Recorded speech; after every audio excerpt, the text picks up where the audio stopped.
Andalucía vuelve a registrar por tercera jornada consecutiva un nuevo récord de casos confirmados de coronavirus durante la segunda ola de la pandemia, con 1.910, de ellos 179 en nuestra provincia. En total se han contabilizado 20 muertes en la comunidad autónoma, una de ellas desgraciadamente aquí en Málaga. En cuanto a las hospitalizaciones, continúan reduciéndose, la presión asistencial y los pacientes ingresados por COVID suman algo más del millar, 1.028, de los que 139 se encuentran en la unidad de cuidados intensivos. En Málaga son 175 las personas hospitalizadas, de ellas hay 22 en la UCI. Con respecto a los brotes, Málaga continúa con 19 y 160 positivos. ¿Qué tal? Muy buenas noches, bienvenidos a Salud y Bienestar. Lo cierto, son ya 400 las personas que han perdido la vida en nuestra provincia desde que comenzara esta terrible pandemia. Nosotros siempre les damos la bienvenida con estos datos que, bueno, pues no invitan al optimismo, aunque es cierto que Andalucía continúa muy por detrás que otras comunidades autónomas.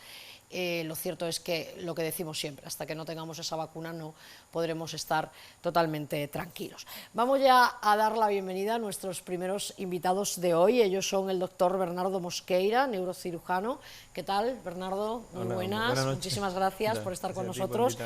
Y Sonia Peña, directora de la clínica del doctor Mosqueira, que está en Teatinos, ¿no, Sonia? Nos comentabas antes. ¿Dónde estáis exactamente? Estamos cerca de la Universidad de Málaga, justamente en la rotonda de la universidad. Muy bien, muy buena ubicación, ¿no? En la zona esta nueva, ¿no? De la expansión de la ciudad. Efectivamente. Hemos comenzado, siempre lo hacemos, dando los datos del COVID y, bueno, desgraciadamente pues tenemos que seguir lamentando, ¿no? Personas que pierden la vida, que lo pasan muy mal en la UCI, ¿no? Y personas, bueno, pues que se siguen contagiando, ¿no? Aquí hablamos mucho de la sanidad pública, lógicamente, que ha tenido que hacer frente a esta pandemia, pero sabemos que también en los centros privados, de una manera u otra, os ha afectado, ¿no? De alguna manera, ¿no? Sonia, cuéntanos un poco, ¿cómo habéis vivido vosotros estos meses tan duros? Bueno, al principio sí que es verdad que estábamos como todo el mundo, ¿no? Sin saber qué hacer, cómo tener las medidas cauteladas en la clínica, si abríamos, si cerrábamos, un poco todo en el aire. Pero conforme fueron pasando los días, fuimos pues hablando con el colegio de médicos para que nos aconsejara cómo hacer las cosas, y bueno, pues a día de hoy la verdad es que estamos teniendo mucho más pacientes que hace unos meses. Siempre hemos tenido mucho, pero es que ahora estamos desbordados. Sí, es cierto que la presión asistencial en los hospitales pues también ha provocado, lo hemos hablado con otras clínicas, que muchos pacientes pues hayan tenido que recurrir a la sanidad privada, o se hayan tenido que derivar. De hecho, la sanidad privada también ha estado apoyando, ¿no? En este caso a las administraciones, ¿no? Porque no quedaba otra, ¿no? Hombre, ten en cuenta que ahora mismo está focalizado a lo que estamos viviendo en esta pandemia, y afortunadamente existen también las clínicas privadas que estamos apoyando a esos hospitales, pero claro, con todo el protocolo que existe, ¿no? En cada una de ellas. Doctor, como médico, ¿cómo ha vivido esta gran crisis sanitaria y que además por ende está siendo una crisis social, económica, etcétera, pero sanitaria? Bueno, tendría que decirte más como el médico de la sanidad pública, que también creo que es el 80% de mi actividad actualmente. Claro. ¿Dónde estás, en Carlos Haya? En el Hospital Carlos Haya, en neurocirugía, que creo que es el mejor servicio de neurocirugía de España. No es por nada. Muy bien, muy bien. Bueno, a ver, lo primero, que es verdad que los héroes son no solo los médicos, están los celadores, las enfermeras, los auxiliares, y digo yo los médicos de urgencia que están en la primera fila de todo eso. A nosotros como médicos especialistas en neurocirugía vivimos eso con un desplazamiento al hospital CHIP. Buen hospital, la verdad, donde la verdad que nos acogieron bastante bien y tratamos a nuestros pacientes de la mejor manera. El problema gordo que tenemos nosotros ahora, hoy por hoy, y creo que vale para todas las especialidades en la pública, es que estamos desbordados de pacientes. Los pacientes oncológicos no pueden esperar. Claro. Los pacientes con una fractura cervical no pueden esperar. Tiene que operarse lo antes posible. Un paciente de lista de espera que se pone malo, también tiene que operarse. Tenemos el desborde está en la lista de espera principalmente, los pacientes que no se mueren, pero que sufren. Claro. Entonces esa situación es muy difícil de superar, como dijiste antes, hasta que no surja la primera vacuna efectiva, esto va a continuar durante mucho tiempo. Luego el tema de utilizar máscara en los hospitales continuo, es agobiante, la verdad.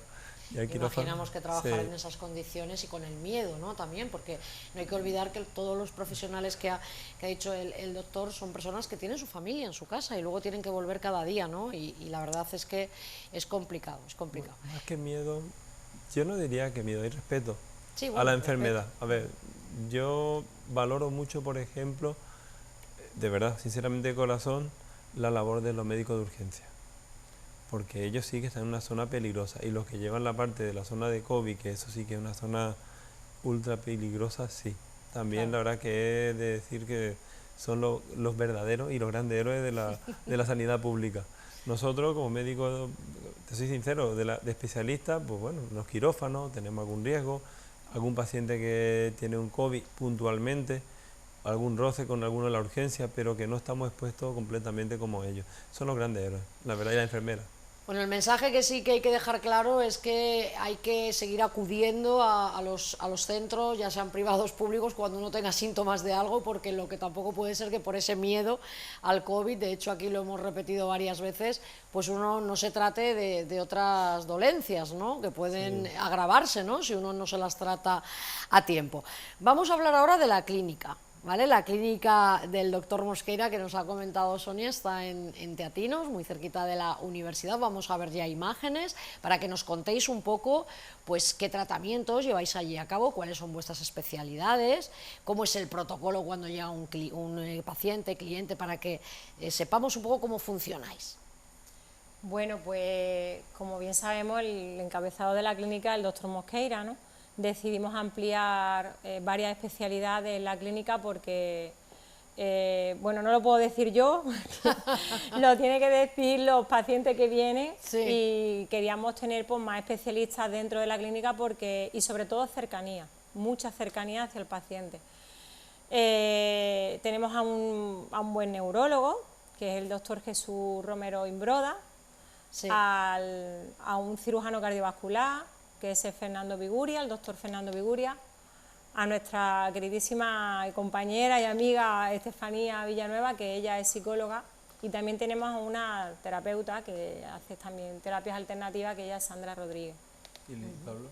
Y el doctor Pablo de Linares, que es el último que ha entrado, pero está con nosotros también. Ahí estamos trabajando. viendo ya también, bueno, quirófano, Sí. algunos pasillos de la clínica. Ahí es un poco el funcionamiento, bueno, el protocolo que hace el doctor antes de entrar a la cirugía, el lavado de manos, el preparar el microscopio con el compañero, y bueno, pues... Porque comentaba antes el doctor Bernardo Mosqueira que él sobre todo tiene esa especialidad de tratar, por ejemplo, la hernia discal, ¿no? Que es Bueno, una de lo que las pasa, te voy a explicar una cosa. Es que le especialidades. dimos, a ver, hay una creencia popular, que el folclore del pueblo, de que la columna y la médula, bueno, que eso es intocable, que te queda en silla de ruedas, y eso no es verdad.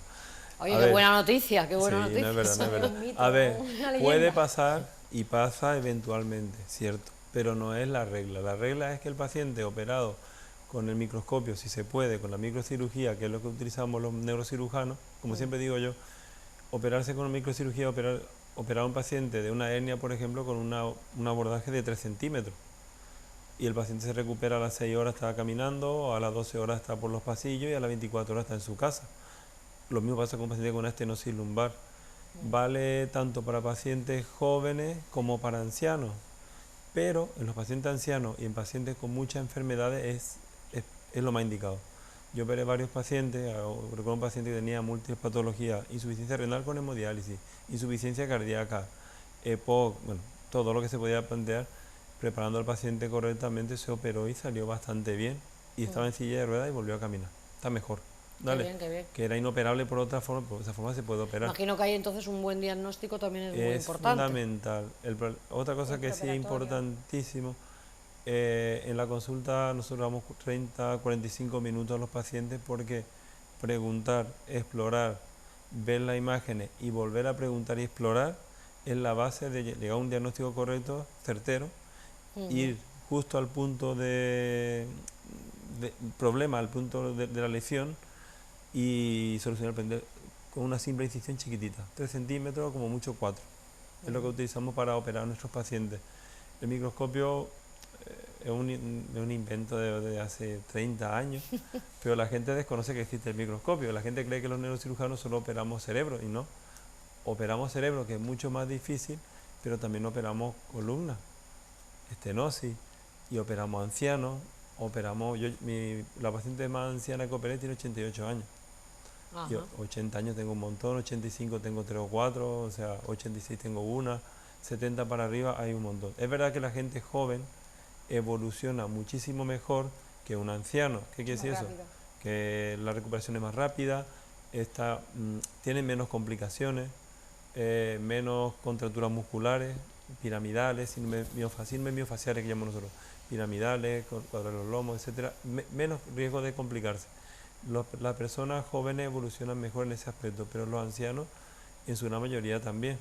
También hay que decir, doctor, que cada vez los ancianos se cuidan más, Sí. la esperanza de vida también es diferente, hoy ya una persona con esas edades ya no es lo mismo que hace No, 20 años. para nada. Y bueno, está claro que si uno puede a través de una operación pues poder andar mejor o poder tener mejor calidad de vida, ¿por qué no hacerlo? Claro, ¿no?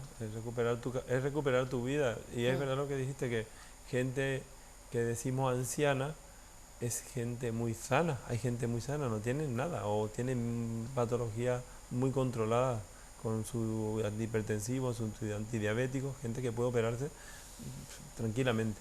No se puede excluir a un paciente solo por la edad. Hay que valorar la salud en general, en global. ¿Y cuáles son? No sé si, bueno, sé que tenéis, como habéis comentado, muchísimas especialidades, pero por centrarnos un poco más en la especialidad del doctor Mosqueira, ¿cuáles son los principales problemas? ¿Qué gente es la principal paciente que acude a ver, yo te decía una cosa, esa consulta? Te digo la verdad, el enfoque que le di yo, Sí. con nosotros, con Sonia, porque Sonia lleva una gran parte de la consulta y la clínica y la organización, etcétera. El enfoque que yo le di es solucionar problemas sencillos, pero que para una persona parece un mundo, una hernia de disco y una estenosis lumbar. ¿Por qué? Porque el dolor lo sufre cada uno, y ese dolor que parece insoportable se soluciona en 12 horas o en 6 horas en menos, nada, en 24 horas está en tu casa. Entonces dimos ese enfoque. Yo sinceramente prefiero no operar tumores cerebrales en la consulta privada, porque creo que tiene un alto porcentaje, una alta probabilidad de complicaciones, Claro. que aunque parezcan pequeñas, puede ser una pequeña fuga de líquido o lo que sea, es prolongar la estancia del paciente durante mucho tiempo. Y me parece más sensato operarse a esos pacientes en un lugar donde existen muchos médicos. No digo necesariamente la sanidad pública, puede ser un hospital privado con un neurocirujano de presencia o dos que estén pendientes del paciente y que puedan operarlo. Yo mi enfoque el enfoque que le dimos nosotros es operar hernias y estenosis lumbares, que existen muchísimos en la población general, mucha gente sufriendo, y tratamos de utilizar el abordaje menos agresivo posible.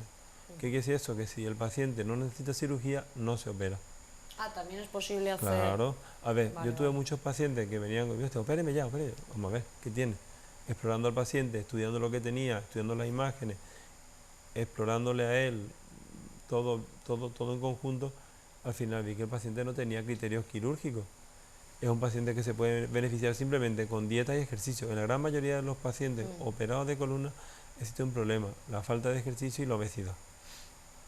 Claro, que ahí en la clínica, digamos, ya le dais esa cobertura integral, ¿no? Sí, O sea, tratamos. todo el tratamiento, no solo, o pues te opero o no te opero y te hago esto y luego tienes que hacer estos ejercicios, esta dieta, claro. Bueno, recomendamos a gente, por ejemplo, tenemos un fisioterapeuta claro, también. Eso es importante también. Cuando tenemos una complicación como un síndrome del músculo piramidal, tenemos un fisioterapeuta muy bueno, que es Juan José del Valle, ¿no? Clínica del Valle. Clínica del Valle, vamos a hacer propaganda Bueno, también. darle publicidad. Sí, Bueno, él nos lleva a los pacientes, le hace piramidal. A ver, te voy a ser sincero, hoy tuvimos una paciente que ya enviamos a la Clínica del Valle porque le dolía el glúteo, era un síntoma muy extraño. Y esta paciente creo que tiene una fibrosis. Estuvo muy bien el primer mes y medio. Es una complicación que no es grave, pero que puede aparecer puntualmente en algún paciente operado. La última que tuve fue hace 2 años, y esta mujer, y operando muchos pacientes. Creo que es eso porque tiene un síndrome de radicular, como si fuera una hernia, pero con una cicatriz que comprime la raíz. Y él le vio el fisioterapeuta y vea, esto no va bien, viene la resonancia. Trabajo de equipo, resonancia hecha, explorar a la paciente de nuevo y parece que tiene la fibrosis, por ejemplo. Complicaciones molestas, duelen, pero que no matan. Sí, bueno, y que sobre todo hay que tener esa esperanza de que se pueden... Bueno, sí tienen opciones en la unidad del dolor, Sí, etcétera. se pueden Hay que seguir curar, un se camino pueden diferente. Es un camino diferente ya. Y Pero- sobre todo eso, que dejar el dolor aparte, ¿no? Que eso es sobre todo pues Claro. el gran lastre, ¿no? Que tenemos muchas veces muchas personas que sufren ese dolor crónico, ¿no? Y que necesitan pues a lo mejor un lugar especializado, ¿no? Es que si hay dolor, no tienes calidad de vida. Claro. Bueno, también te digo que la gran mayoría de los pacientes operados van muy bien. Van excelente, van muy bien. Recuperan su calidad de vida, mejor, vuelven a su actividad normal. Tenemos un chico que operamos de una NL4-L5 que se volvió profesor de pilates y que corre. Yo mismo estoy operado de una hernia de disco lumbar. Yo estoy operado de una hernia de disco L4-L5 por la microdisectomía y yo hago deporte, corro, hago pesa, hago Qué bien, qué deporte, bien. todo.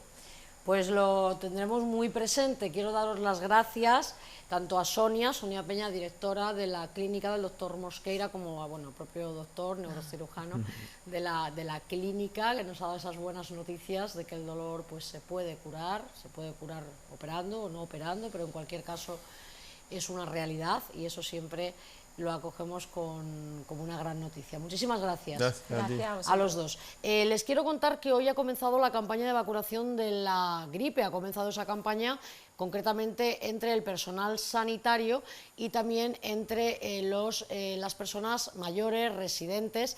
Más de 50.000 personas en toda Andalucía, estamos hablando, residentes que son personas de riesgo y lógicamente pues tienen que ser las primeras en vacunarse. El próximo día 14 de octubre pues empezará, digamos, la campaña de vacunación de la gripe para el resto de los grupos de riesgo. Como novedad este año se va a ampliar a personal de centros educativos que tenga trato directo con alumnos, también a hipertensos y sus convivientes, mujeres durante el puerperio y también quienes convivan con ellas y personas de 6 meses a 64 años que vivan con mayores de 65. Otro cambio es que se anticipa la inmunización en residencias, como hemos dicho, y a profesionales sanitarios, que eso hemos comentado, que era hoy mismo. Y vamos ahora a ver ese promocional que las autoridades sanitarias pues, han lanzado para recordarnos la importancia que tiene la vacunación de la gripe y además este año más que nunca. La gripe es una enfermedad leve, pero puede causar complicaciones graves. Más vale prevenir. Vacunarse es la forma más segura y eficaz para evitar complicaciones. Si perteneces al grupo de riesgo, mayores de 65 años, personas con enfermedades crónicas, embarazadas y profesionales sanitarios, vacúnate. Pide ya cita en tu centro de salud. Y si tienes más de 65 años, también puedes en Clic Salud. Salud responde. Una persona vacunada tiene menos posibilidad de padecer complicaciones graves. Vacúnate. Junta de Andalucía. Bueno, pues ya estabais viendo ahí, comentaros también que también Salud ha informado de que las personas de mayor riesgo se va a promocionar la vacunación a domicilio, que esto antes no lo he comentado, pero estas personas pues son los mayores de 75 años o pacientes pluripatológicos, convalecientes y enfermos, a lo mejor que acaban de ser dados de alta y que tengan dificultad de acudir a su centro sanitario. Bueno, pues esta es otra de las novedades, ¿no?, que vamos a tener este año. Comentábamos durante esta semana, lo hemos tenido muy presente en los servicios informativos, que el día 7 se celebró la jornada por un trabajo decente. ¿Por qué hablamos de esto aquí en el programa de salud? Bueno, pues porque muchas de estas personas que no tienen un trabajo decente y que los sindicatos están pues poniendo esa voz de alarma, que tanto administraciones como empresarios tienen que ponerse las pilas para que tengan un sueldo en condiciones, son personas que tienen mucho que ver con la sanidad, porque son personas, muchas de ellas que trabajan en ayuda a domicilio, muchas de ellas que trabajan en residencias de ancianos. Pero para contarnos todo esto y para contarnos cuáles son sus demandas, está al otro lado del teléfono Vicente Sandoval, secretario de Salud de UGT Málaga. Vicente, ¿qué tal? Buenas noches. Buenas noches, Marta, buenas noches. Bueno, comentábamos que se conmemora este pasado 7 de octubre el Día Mundial del Trabajo Decente y que sin duda pues las críticas hay que centrarlas en la precariedad existente en el sector de la dependencia, que se ha hecho ahora más evidente todavía con esta terrible pandemia que estamos pasando, ¿no, Vicente? Sí, sí, lamentablemente la precariedad en la que se mueve el colectivo que presta su ayuda a la dependencia, pues se ha hecho todavía más notable en este periodo de pandemia. Se han acrecentado esa precariedad, efectivamente. Y es que es cierto que hemos visto cómo esas personas que, bueno, que están a lo mejor socialmente considerados trabajos como un poco de tercera, vamos por decirlo así, de alguna manera, son los que al final nos han sacado las castañas del fuego cuando hemos estado confinados, cuando... Es la realidad. Sí, efectivamente así ha sido. Han estado en primera línea. Precisamente no han echado el paso atrás, ni mucho menos, todo lo contrario, y en algunas ocasiones pues no se les ha tenido en consideración, ni se les ha reconocido, ni siquiera pues se ha tenido en cuenta esa situación. Decir que en el paso del tiempo pues se consideró y se equiparó de alguna manera a los profesionales que hacen su trabajo en las residencias de ancianos, pues que efectivamente habían estado en primera línea pues al unísono con el personal sanitario. Pero hay otro colectivo también que presta su servicio a dependientes que están en sus domicilios, el servicio Claro. de ayuda a domicilio. Y de ese pues se han olvidado completamente, ese parece que no existe. Y sin embargo, pues podemos analizar que han estado en una situación muy precaria y pasándolo muy mal y sin medios de protección. La verdad es que hay que descubrirse el sombrero sobre este colectivo, un colectivo que trabaja en un ambiente precario y al que se le tiene olvidado. Oye, y es que, Vicente, vamos a recordar, hablando en plata, vamos a hablar de lo que es dinero contante y sonante, que es que además está incumpliendo el convenio en tema económico, aparte de lo que tú has dicho de falta de materiales de protección, etcétera, etcétera, etcétera, el tema ya económico, leo aquí que cobran, el convenio señala que hay que cobrar 13 euros la hora y que, por ejemplo, las trabajadoras de ayuda a domicilio suelen cobrar 4, 5 o 6 euros, ¿no? Sí, efectivamente. Es que es menos de la mitad. Sí, claro, es que hay una desidia por parte de la Administración, una dejación de funciones, porque quien tendría que prestar ese servicio de ayuda a domicilio es la Administración. En este caso, Claro. la Administración local, los ayuntamientos, en aquellas poblaciones en las que hay más de 20.000 habitantes, directamente el ayuntamiento, y en aquellas localidades, en aquellos municipios que la población es inferior a 20.000 habitantes, pues lo asume en este caso la Diputación Provincial. Y bueno, ahí es donde está el problema, y precisamente en la propia Administración, que es la que tiene que garantizar el servicio que se presta a los dependientes y al mismo tiempo pues las retribuciones que el convenio colectivo establece tanto para el personal que trabaja en residencia de ancianos como para ayuda a domicilio, servicio de ayuda a domicilio, que están regulados por el mismo convenio colectivo. Sí, porque además estamos hablando de que digamos, las administraciones públicas tendrían que llevar un control de que luego las empresas también cumplan, ¿no? Claro, y no lo hay, no lo ha habido. La prueba la tenemos lamentablemente con la cantidad de mayores que han fallecido en las residencias. Claro. Algunas de ellas, algunos casos de estos, afortunadamente, y hay que decirlo así, afortunadamente la justicia ya está investigándolo, porque es que esa desidia ha ocasionado pérdida de vidas de personas que trabajaron antes que nosotros y consiguieron considerarnos una mejor sociedad y que al final pues han muerto arrinconados en una residencia porque el ánimo de lucro ha primado con respecto a la atención que tenían que haber recibido. Qué triste, Dios mío, lo que hemos visto, madre mía, Así es. Oye, actualmente, bueno, UGT no ha firmado la propuesta del 8º convenio del sector por la precariedad que a todas luces supone, que lo estamos escuchando, y vais a seguir con las movilizaciones hasta que la Administración dote de calidad, ¿no?, este tipo de trabajo, ¿no? Sí, efectivamente, ahora mismo se está negociando el 8º convenio colectivo. Nosotros estamos participando en la negociación, de igual manera que participamos en la negociación del 7º convenio colectivo. Y bueno, hay ahora compañeros sindicalistas que se rasgan las vestiduras, pero ellos firmaron ese convenio colectivo. Nosotros nos negamos a firmar el 7º convenio colectivo por la precariedad que suponía precisamente al personal, a las personas, a las trabajadoras que están en una situación de mayor desprotección. Y nosotros vimos que ese no era el camino que había que seguir y decidimos no firmarlo. El octavo, estamos trabajando, estamos negociando, pero si no cubre y mejora la situación de las trabajadoras, no lo firmaremos tampoco, porque no queremos ser cómplices de la patronal en el mantenimiento de este precario servicio. Pues Vicente Sandoval, secretario de Salud de UGT Málaga, muchísimas gracias por informarnos sobre todo esto, una parte muy importante de toda esta pandemia, esos trabajadores que tienen esos sueldos irrisorios y que están haciendo una labor que sin ellos pues hubiera sido mucho peor todo esto que estamos hablando. Muchas gracias. Muchas gracias a vosotros. Un abrazo, hasta luego. Bueno, pues precisamente también en estos días, pues muchas de estas mujeres, decimos, porque la mayor parte, no sé si el 85 o el 90% de las personas que hacen este tipo de trabajo son mujeres que tienen a cargo familiares y que la verdad lo pasan realmente mal y muchas veces tienen que ir en la misma jornada de un sitio a otro para atender a un abuelete o para ir a una residencia, etcétera. Y muchas de ellas se concentraban en la delegación de salud en calle Córdoba, y allí también estaban pues comisiones obreras, y concretamente Saray Pineda nos hacía estas declaraciones. Vamos a verlo. Tenemos el dudoso honor de ser la comunidad autónoma que paga la hora de trabajo en la ayuda a domicilio más baja de todo el Estado español.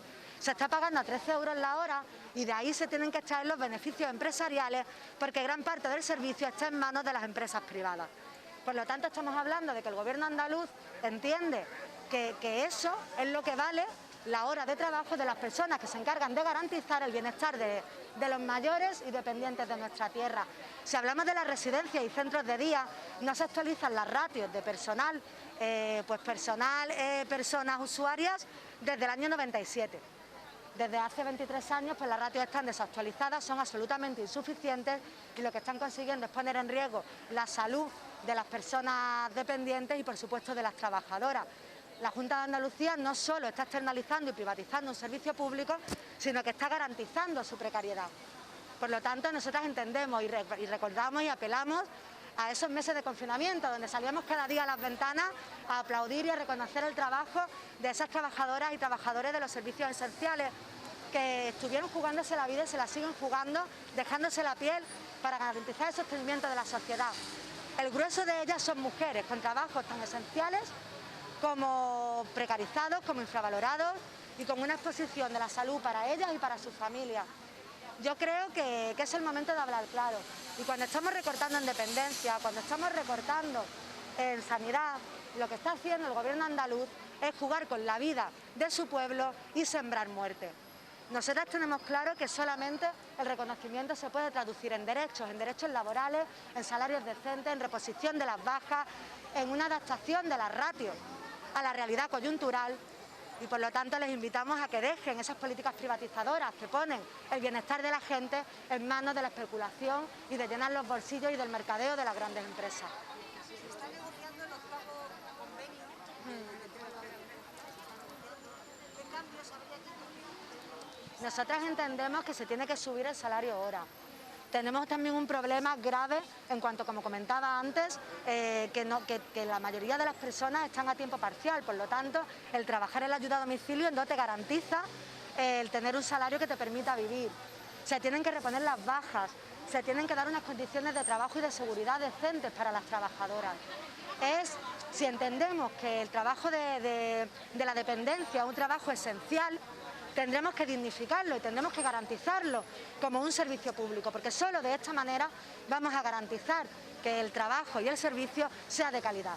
Nos estamos jugando la salud de las trabajadoras, pero también la salud, la dignidad de vida de todas esas personas que después de toda una vida de lucha ahora se encuentran desamparadas por las instituciones que tendrían que cuidarlas y protegerlas. Yo creo que sobran motivos para esta movilización, para muchas más, y no pensamos salir de las calles.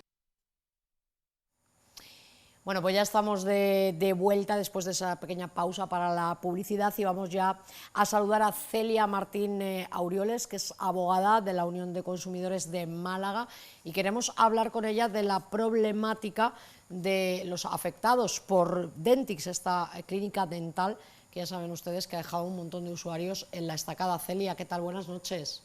Hola, buenas noches, Marta. Bueno, muchísimas gracias por atendernos hasta ahora. A vosotros.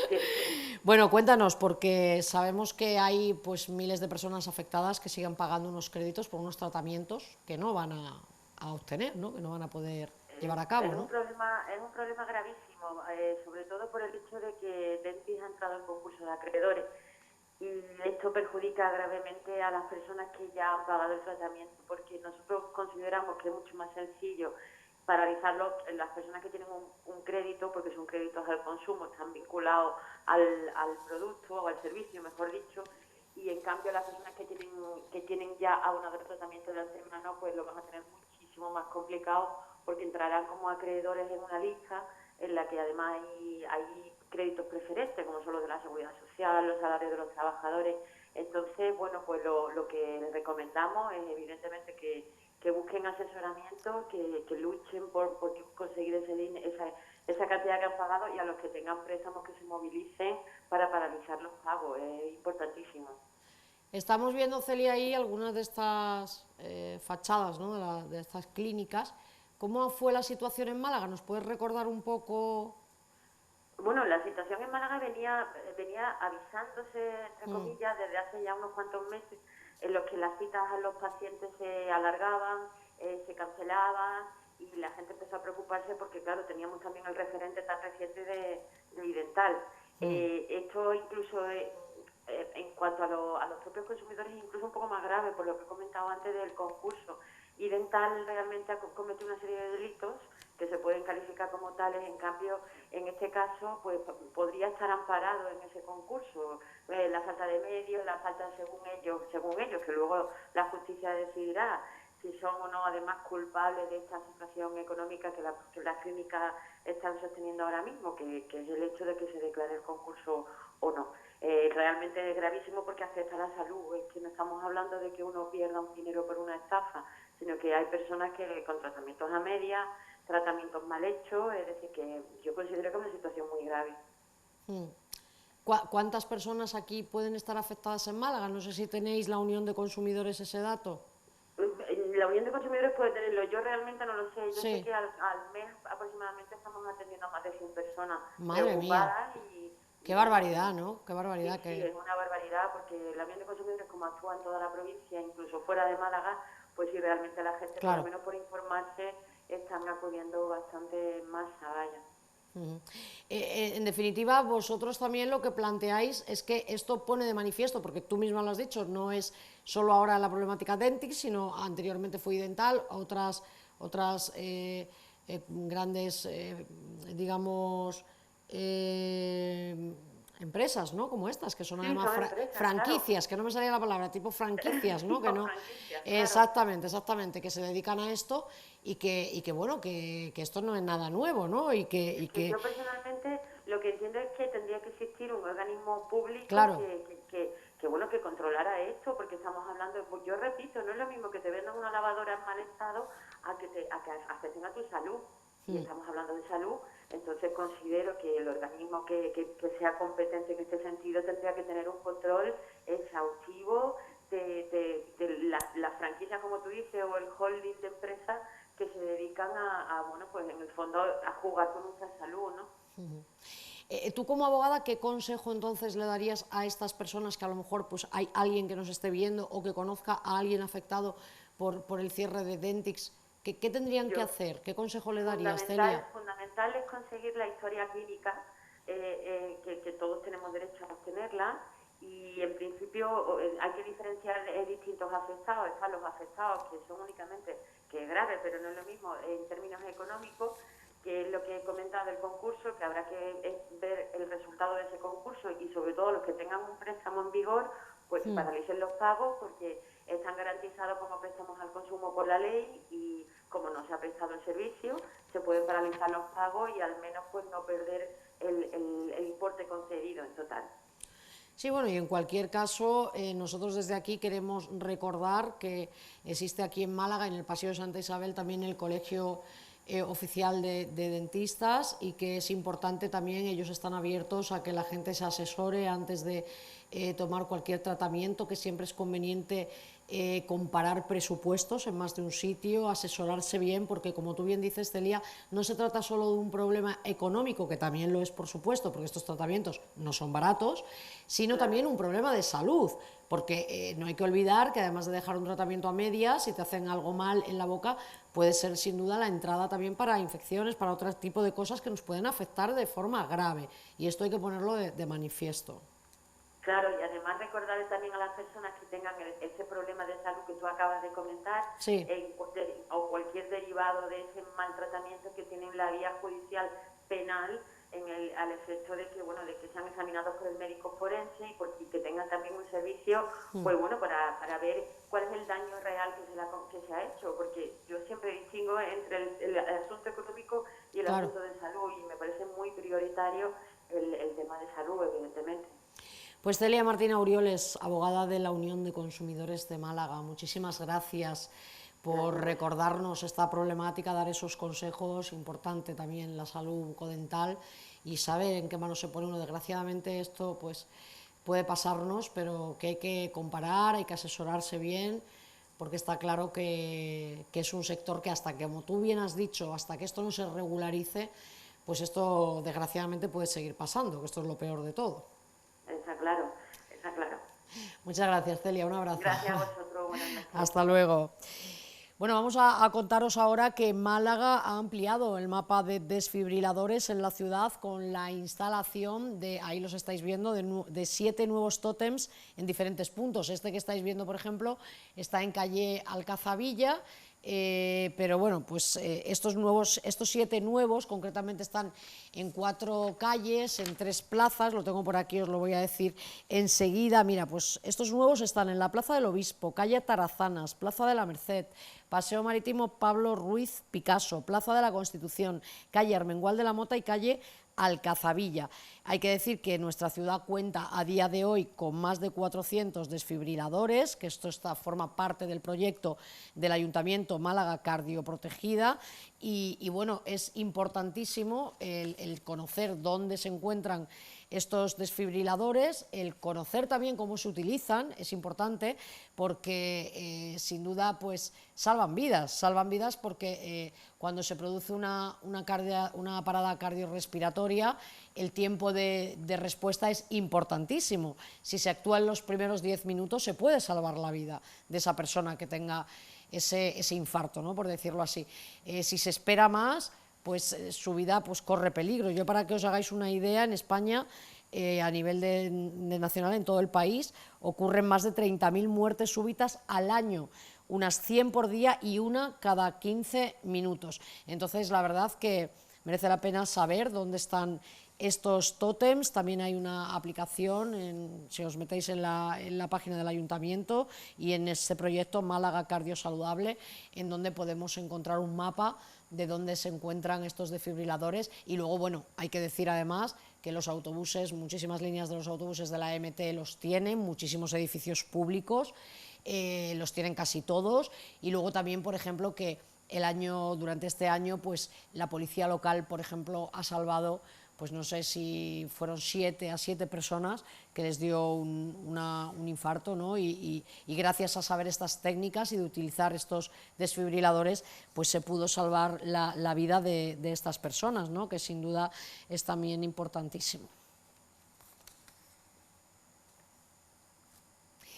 Bueno, ya estamos de vuelta y estamos celebrando la Semana Mundial de la Lactancia Materna, por eso tenemos ahí en este caso una representante de la asociación Petra, Maternidades Feministas. Ella es Julia Cañero. ¿Qué tal, Julia? Muy buenas. Muy buenas. ¿Cómo estamos? Bueno, decíamos que se está celebrando esta Semana Mundial de la Lactancia Materna y bueno, pues habéis lanzado esta campaña de tiempo para mamá, para mamar, que reclama que se mejoren, ¿no?, también los permisos por maternidad, entre otras muchas cosas, ¿no?, porque queda mucho por hacer.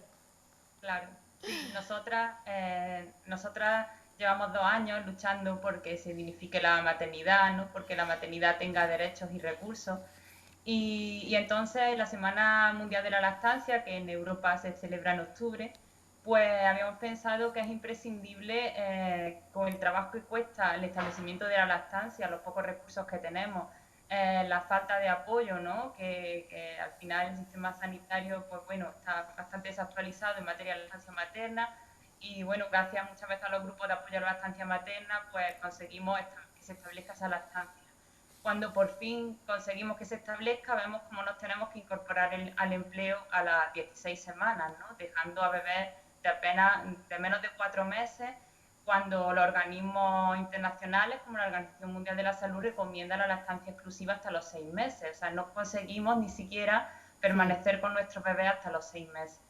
Entonces, nosotras creemos que es imprescindible que la ampliación de los permisos, ¿no? De los permisos parentales, y además que sean en su mayor parte transferibles para que las familias puedan decidir, ¿no? Y así, por lo menos que lleguen mínimo hasta los 6 meses, pero por supuesto lo óptimo sería que pudiesen llegar por lo menos hasta el año.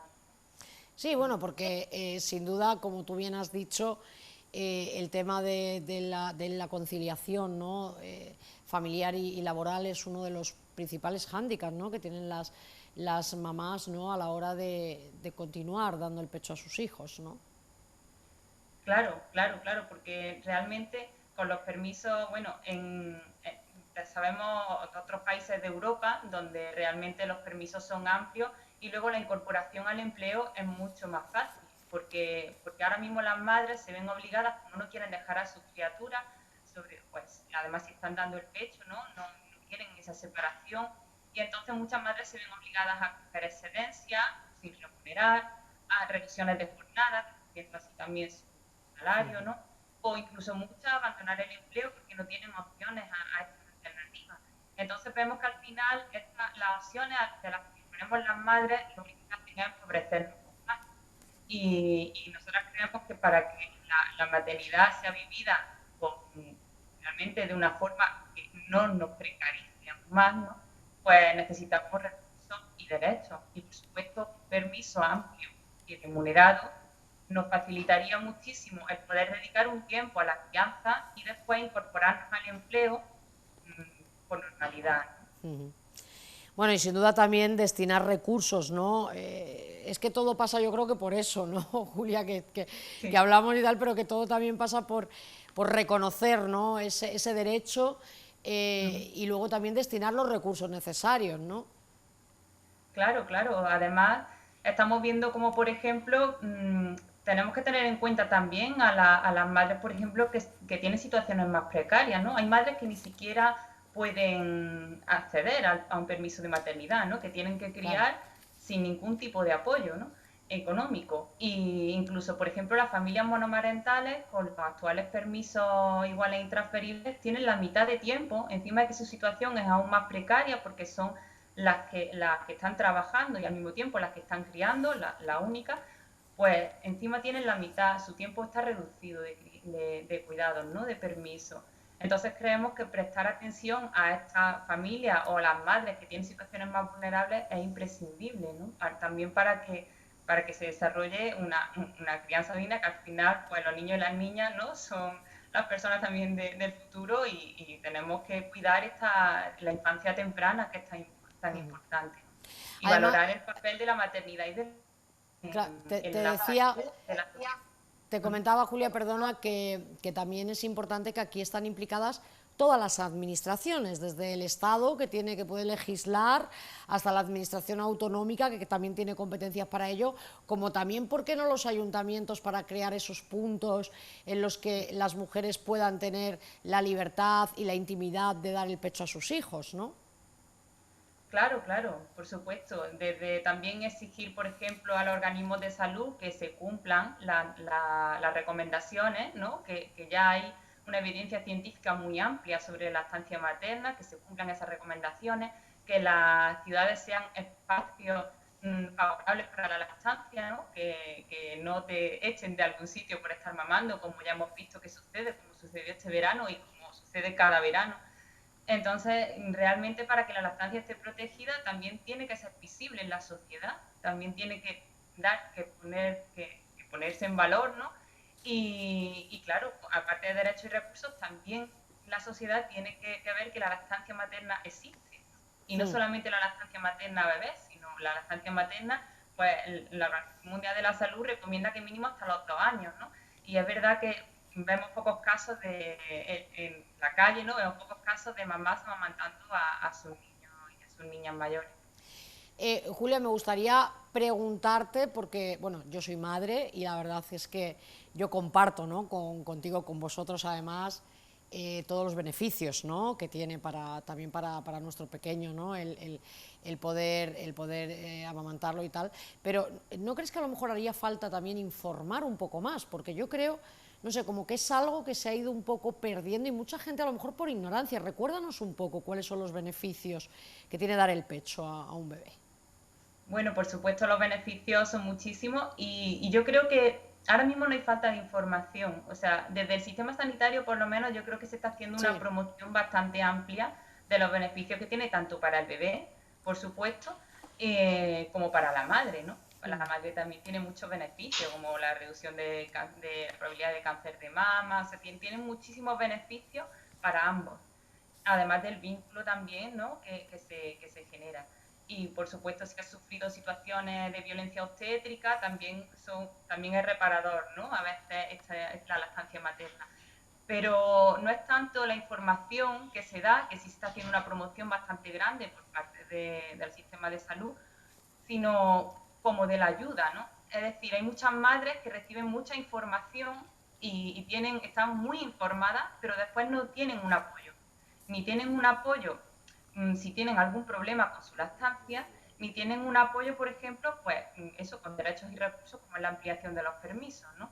Entonces, claro, eso también produce contradicciones en las madres, porque por un lado sabemos que la lactancia materna es lo mejor, pero a lo mejor después no tenemos la posibilidad de dar lactancia materna porque no tenemos los recursos y no tenemos el apoyo necesario. Mira, precisamente hoy mismo hemos estado nosotros cubriendo una rueda de prensa en la que Podemos va a reclamar, va a denunciar, ¿no?, un poco ante la Junta de Andalucía y también a reclamar que los ayuntamientos se impliquen, ¿no?, en este derecho, para que no pase, como tú bien has recordado, esto de que haya una mujer en la vía pública dándole el pecho a su hijo, a su hija, a su bebé y que alguien le pueda decir algo, ¿no?, etcétera. Yo creo que, bueno, no sé si os sentís también arropadas, ¿no?, en este aspecto, la asociación, ¿no, Petra?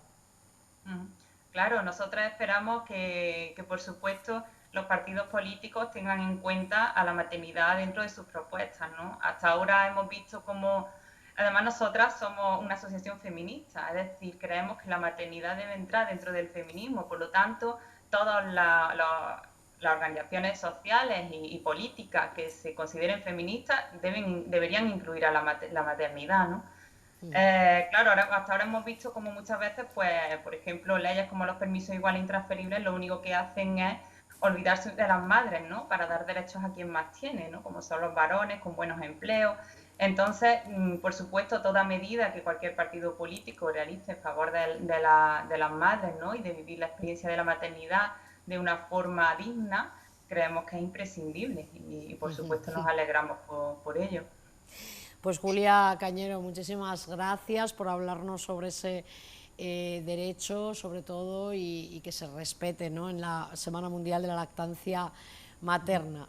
Julia, gracias, de la Asociación Petra Maternidades Feministas, esa campaña que nos hacíamos nosotros aquí eco. Gracias por estar con nosotros y ahora vamos a escuchar precisamente, comentábamos hace unos instantes que hemos estado esta mañana y precisamente había una matrona en esta rueda de prensa que nos recordaba la importancia de la lactancia materna, pero también criticaba que siga cerrada el área de maternidad del Hospital Clínico, que se cerró en el inicio del estado de alarma y bueno, pues ha criticado un poco que continúe cerrado. Vamos a escuchar lo que nos dice. En la actualidad, la maternidad del Virgen de la Victoria es la única de todo el territorio español que no ha vuelto a su actividad anterior. Las mujeres y las familias y los profesionales entendemos que la situación de pandemia ha podido justificar el mantener cerrado este paritorio, pero la realidad es que el servicio de obstetricia del Virgen de la Victoria es centro de referencia de la mitad de los centros de atención primaria del Distrito Málaga, de todos los centros de atención primaria del Valle del Guadalhorce, de la zona básica de Torremolinos, de bastante población a la que se le oferta como centro de referencia Fuengirola y Benalmádena y Arroyo de la Miel, porque la elección de los paritorios, dónde parir, es libre elección, no tienes que ir a tu centro de referencia, con lo cual también recibíamos a muchísimas mujeres bajo el área de influencia del materno y cualquier mujer que quisiera venir a nuestro hospital a parir. La provincia de Málaga, con una población de más de 1.600.000 habitantes, es la primera de la provincia de la comunidad autónoma y la tercera de España en aumento poblacional. Además, dejar a Málaga con 754.654 habitantes, con un solo paritorio, con una sola maternidad, es un claro agravio comparativo si pensamos en Sevilla, que tiene poco más de 100.000 habitantes más y tiene 3 maternidades. Granada no llega a 300.000 habitantes y tiene 2 maternidades. Así que, como ciudadanos y como ciudadanas y como responsables sanitarios y siendo conscientes de la complejidad y lo imprevisible de la situación, queremos que se apueste por una sanidad pública digna para todas las mujeres de Málaga. Y yo, por último, y dentro de tanto cambio, de tanto desastre, sí que quiero agradecer a los profesionales del Servicio de Obstetricia y Ginecología del Hospital Materno Infantil y, en particular, a la 8ª planta, donde desarrollo mi labor como matrona asistencial, pues por su acogida y por su compañerismo. Esto no debe de faltar. Allí hemos ido y allí nos han acogido. Pues ahí estaba esta matrona del clínico, Laura Moreno, que hablaba, ¿no?, sobre las deficiencias que hay en este aspecto, y también reclamaban desde Podemos que se creen las administraciones públicas esos bancos de leche materna, también importantes. Bueno, pues nosotros nos quedan un par de minutos, hemos acabado el programa hablando de lactancia, de bebés, y ahora vais a ver unos bebés que yo estoy segura que os van a encantar, pero unos bebés de tortuga. Mirar qué cosa más bonita, apenas tienen unos días de vida, es que se dejan llevar además como si hicieran un poco el muerto, pero luego enseguida se ponen a darle a las aletas y estiran el cuello para tomar un trago de aire y seguir pues un poco jugando, ¿no? Son todas tortugas hermanas, hijas de la misma tortuga madre que el 6 de agosto de este verano decidió enterrar sus huevos en una playa de Fuengirola. El alumbramiento nocturno ocurrió a varios kilómetros de donde su madre depositó sus vidas, que fue en una playa de Marbella, donde se trasladaron los huevos para que estuvieran más seguros. Es el nido de tortuga boba más al oeste del Mediterráneo de cuantos se conocen. Hay que decir que el cambio climático también ha alterado los lugares de puesta de esta especie amenazada, que ahora, como veis, pues están todos pendientes de sus movimientos, de que cojan peso, de que se alimenten bien y de que no se hagan daño unos a otros en su guerra individual por la supervivencia. Con estas crías de tortuga boba nosotros nos despedimos hasta el próximo jueves. Un abrazo. Estos animales permanecerán aquí en el centro durante un año aproximadamente, y durante todo este tiempo pues engordarán para que alcancen un tamaño aproximadamente de 1 kilo, y así de esta manera reducir el porcentaje de la mortalidad por depredación natural.